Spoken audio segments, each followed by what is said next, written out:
दिल्लीमध्ये एक surgical strike झालेला आहे. मोदी मंत्रिमंडळामधील अतिशय बातब्बर आणि भाजपचा ज्येष्ठ चेहरा असलेल्या एका मंत्र्याकडील 4 अधिकारी तडकाफडकी काढले गेलेले आहेत. हे अधिकारी या मंत्र्याच्या इतक्या जवळचे होते की त्यांच्याशिवाय त्या मंत्र्याचं पान देखील हलत नव्हतं. मात्र पंतप्रधान कार्यालयातनं अशी काही सूत्र फिरलेली आहेत की या 4ही अधिकाऱ्यांना त्या मंत्र्याच्या सेवेतून तात्काळपणे बरखास्त करण्यात आलेलं आहे, काढून टाकण्यात आलेलं आहे. आता हा मंत्री कोण? या मंत्र्याचं नाव आहे भूपेंद्र यादव, ज्यांनी भाजपच्या रणनीतीमध्ये अतिशय महत्वाची भूमिका वेळोवेळी बजावली होती. आता ज्या पश्चिम बंगालच्या निवडणुका झाल्या, त्या पश्चिम बंगालच्या निवडणुकीतलं सगळं सारथ्य हे भूपेंद्र यादव यांच्याकडे होतं. ग्राउंडवरची सारी हकीकत, सारा डेटा जमा करण्याचं काम हे भूपेंद्र यादव यांच्याकडे होतं. महाराष्ट्रात देखील भूपेंद्र यादव यांनी मोठी भूमिका बजावलेली होती. मात्र याच भूपेंद्र यादव यांच्याविषयी आता दिल्लीच्या सत्ता वर्तुळामध्ये कुजबूज सुरू झालेली आहे. आणि ही कुजबूज आहे कशासाठी? भूपेंद्र यादव यांचे पीए समजले जाणारे, त्यांचे ओएसडी समजले जाणारे जवळचे लोक यांना सेवेतून मुक्त करण्याचा निर्णय पंतप्रधान कार्यालयाने घेतलेला आहे. भूपेंद्र यादव कोणतं खातं सांभाळत होते? वन व पर्यावरण. अतिशय संवेदनशील, अतिशय महत्वाचं असं हे खातं आहे. देशातील हजारो कोटी रुपयांच्या योजना, प्रकल्प जर मंजूर करायचे असतील तर या पर्यावरण खात्याची परवानगी आवश्यक असते. या पर्यावरण खात्यावरती खुद्द पंतप्रधान नरेंद्र मोदी यांचं देखील लक्ष होतं असं बोललं जात होतं. मग असा कोणता धूर निघालेला आहे की त्या आगीची झळ ही थेट भूपेंद्र यादव आणि त्यांच्या जवळच्या सहकाऱ्यांना बसलेली आहे? आता यातलं जे सगळ्यात महत्वाचं जे नाव आहे की कोणाची हकालपट्टी झालेली आहे, तर त्यातलं नाव आहे अमर सिंग. अमर सिंग हे 2010च्या बॅचचे IRS अधिकारी आहेत. भूपेंद्र यादव यांच्याकडे ते गेल्या 5 वर्षांपासून कार्यरत आहेत. यादव जेव्हा कामगार मंत्री होते तेव्हापासून अमर सिंह हेच भूपेंद्र यादव यांचे सचिव म्हणून कार्यरत होते. त्यांची सावली म्हणूनच अमर सिंग हे वावरत होते. त्यांना 2024 मध्ये ते डायरेक्टर म्हणून, म्हणजे संचालक म्हणून वन व पर्यावरण खात्यामध्ये नेमण्यात आलेलं होतं. या खात्याचा कोणताही निर्णय होण्याच्या आधी अमर सिंग यांची मंजुरी किंवा त्यांचा होकार हा अतिशय आवश्यक होता. मात्र त्यांची देखील सुट्टी करण्यात आलेली आहे. विशेष म्हणजे या अमर सिंग यांचा निवृत्तीचा जो कालावधी आहे तो सप्टेंबर 2026 आहे. मात्र तो कालावधी पूर्ण व्हायच्या आतच, 2 महिन्याच्या आतच त्यांची हकालपट्टी भूपेंद्र यादव यांच्या कार्यालयातनं करण्यात आलेली आहे. असं कोणतं कारण होतं की अमर सिंग यांचं अधिकार, यांची त्या ठिकाणची एकूण अधिकारशाही ही PMOला खुपली? याविषयी आता चर्चा सुरू झालेली आहे. दुसरं जे नाव आहे ते शैलेश कुमार सिंह, हे ॲडिशनल प्रायव्हेट सेक्रेटरी म्हणून भूपेंद्र यादव यांच्याकडे काम पाहत होते. हे CCS सेवेतील आहेत, म्हणजे सेंट्रल सचिवालय सेवा जी आहे त्यातले अधिकारी आहेत.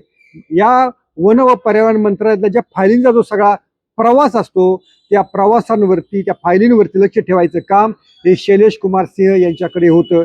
मात्र त्यांनाही कोणतं कारण न देता DOPTनं, म्हणजे department of personal and training, या डिपार्टमेंटनं त्यांना या पदावरनं कमी केलेलं आहे. तिसरं जे नाव आहे Siddharth Yadav, assistant private secretary. म्हणजे हे जे सिद्धार्थ यादव आहेत हे राजकीय कोट्यातून निवृत्त झालेले होते. ते शासकीय अधिकारी नाही आहेत, पण पर्यावरण आणि उद्योग हे दोन्ही एकमेकांशी जवळनं जाणारी नाती आहेत. एकमेकांच्या जवळ असणारी सगळी साखळी आहे.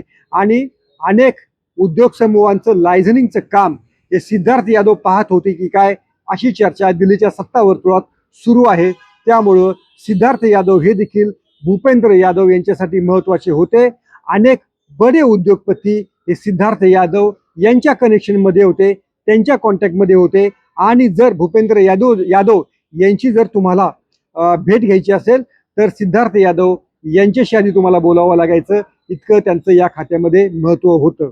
चौथं जे नाव आहे आयुष शरण, हे देखील राजकीय कोट्यातून यांची नियुक्ती झालेली होती. भूपेंद्र यादव वैयक्तिक दौरे, विशेष बैठका, मंत्रालयामध्ये ज्या काही सगळ्या घडामोडी आहेत त्याच्यावरती मंत्र्यांकडनं कोणीतरी एक हेर म्हणून जो असतो त्या पद्धतीचं काम हे आयुष शरण करत होते. आता या चौघांनाही मोदी यांच्या कार्यालयानं, म्हणजे PMOनं त्यांच्या या भूपेंद्र यादव यांच्या कार्यालयातनं बरखास्त केलेलं आहे. असं काय कारण घडलेलं आहे की एका बड्या मंत्र्याचे, बड्या नेत्याचे अधिकारी एकाच वेळी घरी जातात? आणि असं काय घडलेलं आहे जे पीएमओच्या नजरेमध्ये आलेलं आहे की भूपेंद्र यादव यांच्या कारभाराविषयी संशय निर्माण व्हावा आणि त्यांच्या जवळचे सावलीसारखे अधिकारी हे दूर फेकले जावेत?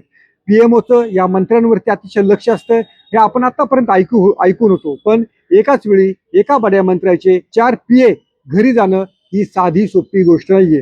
आता आपल्याला माहिती आहे की मोदी मंत्रिमंडळामध्ये मोठे फेरबदल होण्याची चर्चा होती. त्याच्या आधीच हा सर्जिकल स्ट्राईक वन व पर्यावरण मंत्रालयामध्ये झालेला आहे. पर्यावरण मंत्रालयावरती मोदी यांचं पंतप्रधान होण्या आधीपासून लक्ष होतं. जेव्हा काँग्रेसच्या काळामध्ये जयंती नटराजन या पर्यावरण मंत्री होत्या, तेव्हा उद्योगांना कसं छळलं जायचं आणि उद्योगांकडनं पक्षासाठी किंवा जयंती नटराजन यांच्यासाठी कसे पैसे मिळवले जायचे याचा आरोप खुद्द मोदी यांनी केलेला होता. त्यांनी या सगळ्या कमाईला जयंती टॅक्स असं नाव दिलेलं होतं. मग आता भूपेंद्र यादव यांनी आपल्या पर्यावरण विभागामध्ये असं काय सुरू केलेलं होतं की या 4 अधिकाऱ्यांची नावं ही थेट पीएमओनं आपल्या मंत्र्यांच्या या हजेरी दप्तरावरनं कमी केलेली आहेत. हा एक मोठा सर्जिकल स्ट्राईक मानला जातो आहे आणि याचे पडसाद हे मोठ्या प्रमाणावर दिल्लीच्या वर्तुळामध्ये उमटलेले आहेत. अनेक मंत्र्यांनी मोदी यांच्या या कारवाईची धास्ती घेतली आहे. भूपेंद्र यादव यांच्यासारख्या बड्या नेत्यांचे अधिकारी इतक्या सहजतेनं पीएमओ हाकलत असेल तर बाकीच्या मंत्र्यांचं काय, असा देखील सवाल विचारला जात आहे. आणखी महत्त्वाची गोष्ट आहे, पीएमओच या अधिकाऱ्यांची नियुक्ती करतं.